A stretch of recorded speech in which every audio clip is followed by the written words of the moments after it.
Shalom Bapak Ibu, saudara yang dikasih Tuhan. Selamat pagi. Kembali kita berjumpa di dalam GKK Menyapa. Namun sebelum kita baca, kita renungkan firman Tuhan. Kita satukan hati, kita berdoa. Bapa di surga, terima kasih untuk kesempatan kami boleh kembali datang menghadap hadirat-Mu. Kami mau berdekat dengan Tuhan untuk membaca, merenungkan firman Tuhan. Sabda-Mu ya Tuhan, biarlah Tuhan yang berbicara kepada setiap kami. Di dalam nama-Mu Tuhan Yesus kami sudah berdoa. Amin.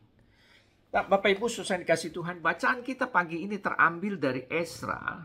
Kitab Esra pasalnya yang ke-9, ayat yang ke-5 sampai dengan yang ke-15. Esra 9, 5 sampai 15. Namun saya hanya akan membacakan bagi kita semua di ayat yang ke-5 dan yang ke-6 saja. Esra pasal 9 ayat yang ke-5 dan ke-6. Demikian firman Tuhan.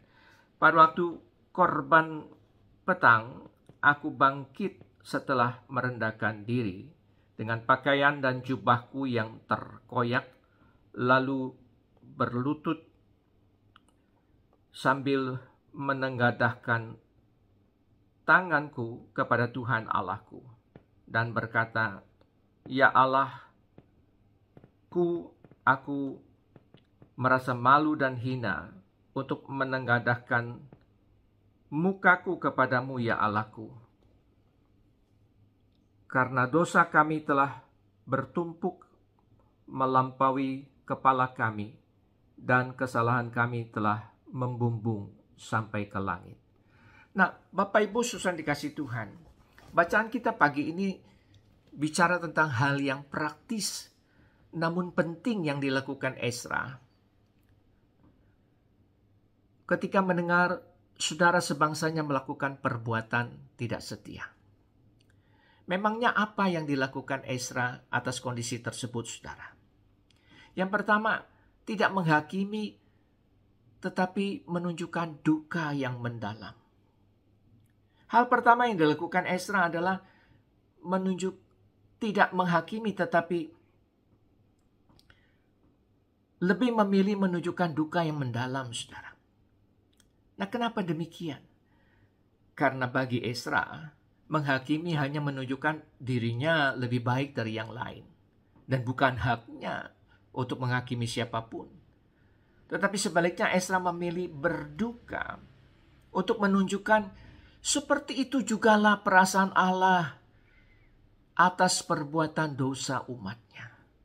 Yang meskipun hanya sekedar melakukan kawin campur, namun itu tetap satu pelanggaran dan dampaknya sangat serius. Nah, kiranya kita semua dijauhkan dari sikap menghakimi, saudara. Dan memilih untuk berduka karena kegagalan saudara-saudara seiman kita untuk tetap hidup benar dan kudus di hadapan Allah. Yang kedua, menghadap Allah dengan menyadari ketidaklayakan dirinya. Nah, Esra saudara tidak membiarkan dirinya tenggelam dalam duka. Tetapi ia berinisiatif mewakili bangsanya untuk datang menghadap Allah. Tujuannya jelas tentu, yaitu untuk mengakui dosa bangsanya dan juga mohon kasih karunia Allah untuk kembali mengampuni umat. Lalu bagaimana cara Esra melakukan hal itu, saudara? Dikatakan dia datang menghadap Allah dengan berlutut, bahkan merasa malu dan hina, yang menyatakan ketidaklayakan dirinya di hadapan Allah. Namun demi bangsanya, Esra tetap menghadap Allah. Bahkan meskipun dia tidak melakukan perbuatan dosa seperti kaum sebangsanya, Esra menyatakan dirinya adalah juga bagian dari umat Allah yang sama-sama membutuhkan pengampunan dan kasih karunia Allah. Nah, Bapak Ibu saudara dikasih Tuhan, kiranya kita semua dapat belajar dan meneladani Esra, baik dalam pendekatannya terhadap dosa bangsanya, maupun ketika menjadi juru syafaat bagi mereka di hadapan Allah dengan cara yang berkenan kepadanya. Amin. Mari saudara satukan hati kita berdoa. Bapa yang di surga, terima kasih untuk firman-Mu yang boleh kami baca dan renungkan pagi hari ini.